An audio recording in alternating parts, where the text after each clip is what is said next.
Et si je vous disais que j'ai trouvé The recette pour faire aimer le quinoa à toute ma famille, vous me croirez? Eh ben vous allez voir, c'est incroyable. C'est parti! Pour commencer cette recette, je vais placer le quinoa dans un récipient. Là, le quinoa est déjà cuit, donc attention, quand je dis 350 grammes, c'est du quinoa qui est déjà cuit. C'est pas le même poids quand il est cru. Donc ensuite, c'est tout simple, vous allez voir, je vais ajouter de la fleur de sel, du poivre. Là, c'est de la ciboulette ciselée et de la coriandre fraîche. On peut remplacer vraiment par les herbes que l'on souhaite. Moi, j'aime bien relever les plats avec une pincée de piment, piment d'Espelette ou autre piment en poudre que vous avez à la maison. Je vais ajouter du paprika fumé pour son petit goût de bacon qui est super bon.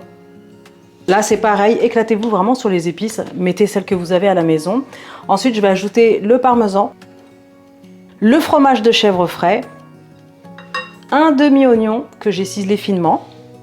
On peut mettre un oignon nouveau, une échalote, il n'y a aucun souci. Je vais ajouter mes œufs.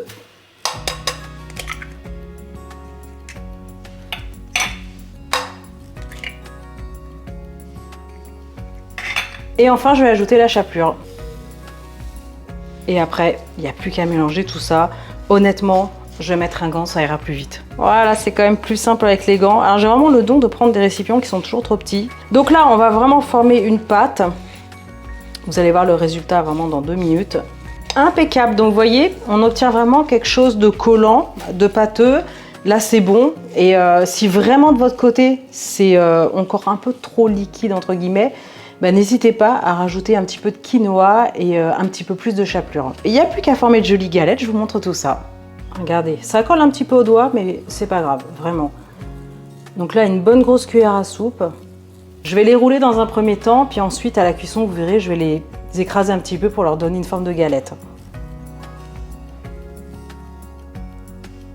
Et voilà ce que vous devez obtenir. Allez, ça part en cuisson. Dans une grande poêle, je vais mettre un petit peu d'huile. Un petit peu de matière grasse au choix. Là, j'ai juste humidifié mes mains, comme ça c'est plus facile pour manipuler les galettes. Alors on peut les faire cuire en 2 fois, hein, si vous n'avez pas une poêle assez grande, aucun souci. On les laisse dorer un petit peu, et puis après, on viendra les écraser, et on les fera dorer des 2 côtés tranquillement. Ok, donc là, ça y est, ça commence à dorer un petit peu, regardez. Donc là, pareil, j'ai humidifié mes mains, et simplement... Je suis sur un feu moyen, je vais venir écraser comme ça en fait les galettes.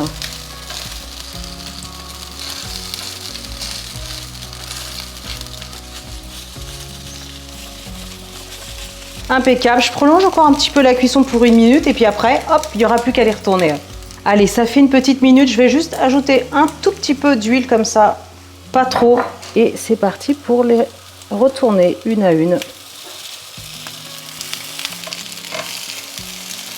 Donc je suis toujours sur un feu moyen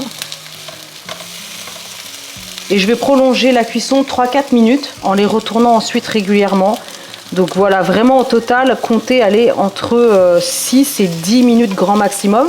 Parce qu'on a les oignons qui sont un petit peu crus quand même à l'intérieur, donc c'est bien que ça cuise légèrement. Regardez-moi ces super petites croquettes, franchement de quinoa, et je peux vous dire que toute votre famille va être bluffée. C'est presque impossible à deviner qu'il y a du quinoa dedans. Bon, après, on voit un petit peu évidemment les anneaux quand on regarde de près, mais franchement, regardez. Elles sont bien dorées, elles sont super moelleuses, vous allez voir. Allez, dégustation. C'est super bon. Franchement, mais vous allez adorer.